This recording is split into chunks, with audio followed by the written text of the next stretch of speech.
Hi, this is another recording from GMATQuestions.org. Once we are done with this question, you should be really in cruise control. You should be very comfortable with this type of questions. Okay, let's go for it. So we have a cube root of this long number. So all you have to do is count the number of digits after the decimal point. 1, 2, 3, 4, 5, 6, 7, 8, 9, 10, 11, 12. There are 12 digits after the decimal point, but including 64. So really we have 10 zeros after the decimal point. 4, 5, 6, 7, 8, 9, 10, and then 64. Now, be very careful about this 64. We need to take into account the 64. It's not just 1. If there was only 1 here, a 1, it would be even much easier. But we have 64. So what we need to do here is to take the cube root of 64. Remember? The cube root of 64. Now, the cube root of 64 is a number when you multiply it by itself 3 times, give you 64. You'll agree that 4 is that number. 4 times 4 give you 16. 16 times 4 give you 64. So 64 is 4 to the power 3. So we're gonna have to have a 4 here somewhere. Now we need to figure out how many digits we're gonna have after the decimal point here. You know how to do that by now. We have 12 digits after the decimal point here, divided by 3.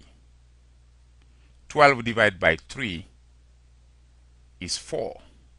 So we need to have 4 digits after the decimal point. So we're gonna have 0, 0, 0, and don't forget 4. We need to have that 4 because it's the cube root of 64. And then complete with zeros. And so we need to have 3 zeros before. So overall we have 4 digits after the decimal point. Again, if you don't understand this, watch video 2, 3, 4. Video 2 and 3 before. Okay? And even video 1. Okay. Now we need to deal with the outside root. So what we're going to have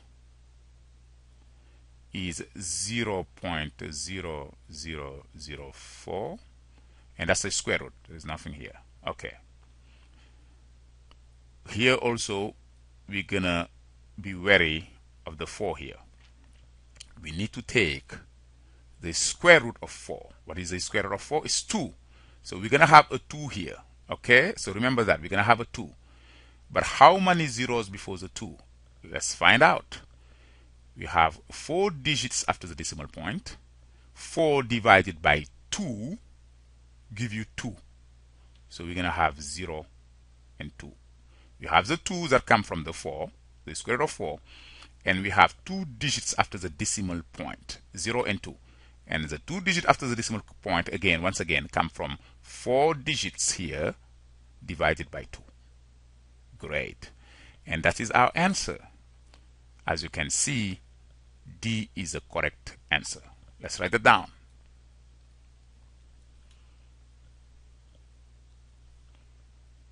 D is the correct answer. And that's it. I hope that by now you're comfortable with dealing with this type of questions. Okay? So this is a recording from GMATQuestions.org. Thank you for watching.